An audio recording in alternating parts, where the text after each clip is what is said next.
So I'm down here at the PHTM show with Peter. We're obviously Take Me, big group now, Peter. We've got companies all around the UK. You guys are from Plymouth. Yeah. We're sort of based in Leicester. We've got companies in Crewe, in Stoke, in Milton Keynes, all over the place. So we can talk a bit of football, especially with Plymouth getting promoted, and you guys, your sponsors down there, and you love going down there. It's been a great season. A fantastic season, 101 points, record number of points, won the league on the smallest budget of the big clubs, beating teams like Sheffield, beating teams like Derby, and now we're going to be moving up to the Championship, and not hopefully because you're a Leicester fan, Phil, but probably playing Leicester next season.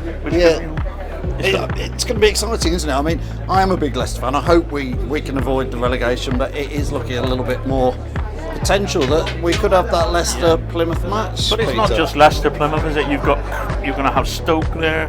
You know, you've got the Midlands clubs. Birmingham are still obviously there. And obviously Southampton have come down now as well. Yeah. And I think Leeds are probably going to get dragged into it as well. So yeah, it's going to be a tough division next year, isn't it? What do you think for Plymouth's chances coming up? Realistically, just establish yourself for a year or two? Realistically, staying in the league will be a massive achievement. We operated this year on a budget of approximately £4.5 million. That's going to have to treble next year just to compete, and that will be competing at the lowest level of the Championship. You take Leicester coming down from the Premier League with a £100 million parachute payment. I mean, the difference is massive. It is chalk and cheese. Obviously, the supporters can make a big difference, can't they? The mood, the atmosphere at Leicester. Obviously, we've had a great stint in the Premier League that most teams would, envy, of course. But Plymouth, the crowd has been getting bigger and bigger, and I know the atmosphere has been fantastic down there. I think there've been 12 sellouts this season alone. And obviously we do Take Me, part of the Plymouth group, we do quite a little bit of sponsorship with Plymouth Argyle. We've actually got our boards ideally placed right next to the corner flags.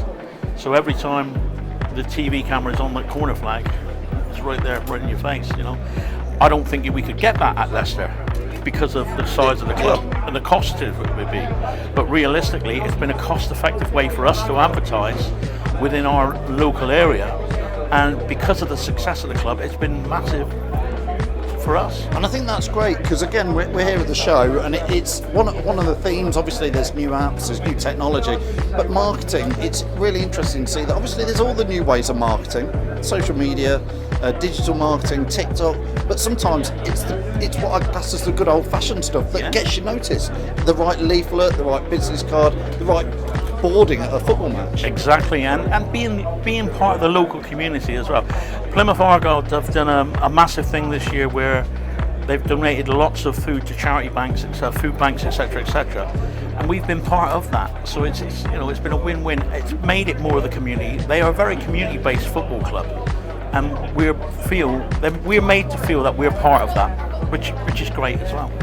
And again, that slingshotting that back into the Take Me ethics, that's part of it, isn't it? That being a local taxi companies run by local people, local drivers, being part of that community. Well, one of our driver managers, he's now retired. You met him actually, Phil, when you were in Plymouth. It's Tommy Tynan. Yeah. He was a great striker for the club years ago, and we had him as driver manager. Tommy's now retired, but the man's still a legend, and I don't think you get that in some of the bigger cities.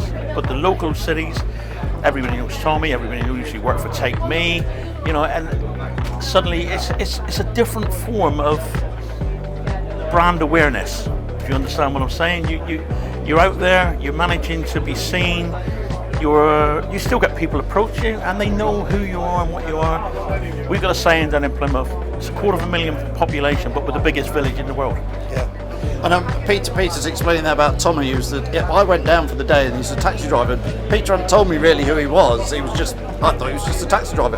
And we got out in Plymouth and people started coming up to him and going, "Oh, Tommy this, Tommy that." Great. And I was like, "Tommy, what's going on?" And he said, "Oh, I used to play a bit of football." And then it turns out when we went up to the ground, he's got a mural there, and he's like one of the club legends. Yeah, isn't he? Without a doubt, he was the top scorer for the club.